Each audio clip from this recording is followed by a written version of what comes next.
Hello बच्चों, आज मैं आपको राग जाति के बारे में कुछ बताने वाली हूँ। राग जाति क्या होती है?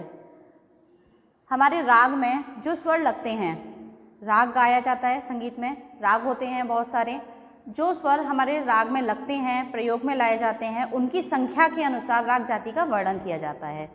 जैसा कि राग के आरोह अवरोह में लगने वाली संख्या के अनुसार, राग के आरोह अवरोह में लगने वाली संख्या के अनुसार राग जाति का वर्णन किया जाता है। मुख्य जातियाँ हमारी कितनी होती हैं? 3। मुख्य जातियाँ 3 प्रकार की होती हैं, औडव, षाडव और संपूर्ण। मुख्य जातियाँ 3 होती हैं, औडव, षाडव और संपूर्ण। इन तीनों जातियों का आपस में संयोग करने से कुल 9 जातियों का वर्णन होता है। ये तीनों जातियाँ आपस में जब इसको संयोग होता है तो ये 9 जातियाँ बनती हैं इससे। ये जातियाँ राग के आरोह अवरोह दोनों की संख्या के अनुसार अलग अलग बनती हैं।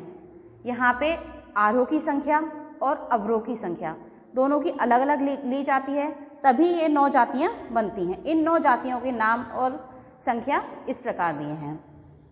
पहली आती है हमारी औडव की जाति। औडव की जाति में 3 जातियाँ बनती हैं। इसी प्रकार षाडव की जाति में भी 3 जातियाँ बनती हैं और संपूर्ण की जाति में भी 3 जातियाँ बनती हैं। यहाँ पर मैंने आरोह की संख्या और अवरोह की संख्या दी हुई है, लिखी नहीं है अभी, तो मैं इसको बताऊंगी, आप लोग ध्यान से देखें।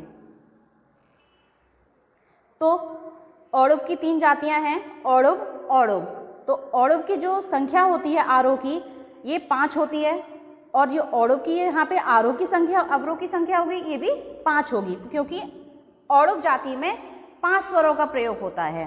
तो यहाँ पे हम आरोह की संख्या में 5 लिखेंगे और अवरोह की संख्या में भी 5 लिखेंगे, तो ये औडव औडव जाति हो जाएगी। यहाँ पे दूसरी आती है औडव, षाडव। जैसा कि षाडव में 6 स्वर होते हैं, तो यहाँ पे औडव की संख्या 5 होगी और षाडव की संख्या 6 होगी। तो यहाँ पे हमने लिखा औडव की संख्या की 5 और षाडव की संख्या 6। नेक्स्ट है औडव संपूर्ण। तो औडव की संख्या 5 और संपूर्ण की संख्या होती है हमारी 7, क्योंकि संपूर्ण में सभी स्वर आ जाते हैं, 7 स्वरों का प्रयोग होता है। तो संपूर्ण की संख्या होती है 7 और औडव की संख्या होती है 5। यहाँ पे 5 और संपूर्ण में 7। ये हो जाती है हमारी औडव औडव, औडव षाडव और औडव संपूर्ण। अगर हमें 5 संख्या वाले स्वर दिखाई देते हैं तो यहाँ पे औडव औडव हो जाएगी, और 5 और 6 दिखाई देते हैं तो यहाँ पे औडव षाडव हो जाएगी, और 7 दिखाई देते हैं तो यहाँ पे संपूर्ण हो जाएगी। नेक्स्ट है हमारी षाडव की जाति। यहाँ पे हमने 3 जातियाँ बनाई हैं। अब आएगा दूसरी वाली षाडव की जाति, इसकी भी 3 जातियाँ बनेंगी, षाडव औडव। तो पहली है हमारी षाडव औडव। षाडव औडव में 6 स्वर होते हैं षाडव में, और औडव में 5 स्वर होते हैं।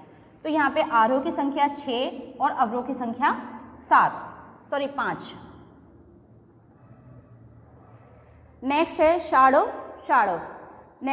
यहाँ पे षाडव की संख्या 6 और यहाँ पे षाडव की संख्या 6। तो आरोह की संख्या में होगा हमारा 6 और अवरोह की संख्या 6, तभी तो बनेगी हमारी षाडव षाडव जाति। नेक्स्ट है तीसरी षाडव औडव। तो षाडव औडव में कितने स्वर चाहिए होते हैं?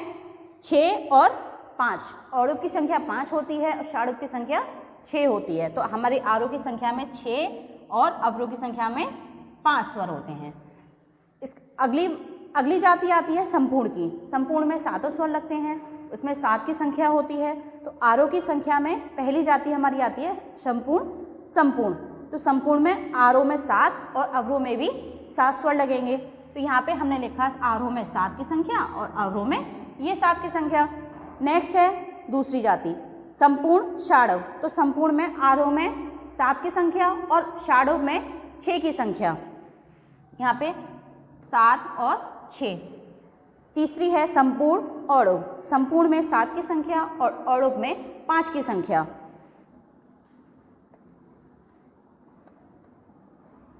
इस प्रकार से हमारी ये 9 जातियों का वर्णन हो जाता है। आपको डिटेल में आप लिखेंगे तो आरोह की संख्या 5, अवरोह की संख्या 6, तो इस प्रकार से औडव षाडव जाति बन जाती है हमारी। आरोह की संख्या 5 और अवरोह की संख्या 5, तो इस प्रकार से हमारी औडव औडव जाति बन जाती है। औडव की संख्या 5 और संपूर्ण की संख्या 7 इसमें, तो ये औडव संपूर्ण जाति बन जाती है। इसी प्रकार से षाडव की जाति लिखेंगे, इसी प्रकार से संपूर्ण की जाति लिखेंगे। तो ये 9 जातियों का वर्णन आपको बता दिया गया है मैंने। पहले 3 जातियों का वर्णन होता है। 3 जातियों में औडव, षाडव और संपूर्ण। औडव में 5 स्वर, षाडव में 6 स्वर और संपूर्ण में 7 स्वरों का प्रयोग होता है। इसी प्रकार से आप इसकी उपजातियां बना लेंगे। तो इसी प्रकार से आपको इन 9 उपजातियों का वर्णन करना है। आपके एग्जाम में आए तो आप उसका बहुत अच्छे से वर्णन कर सकते हैं और याद करिएगा।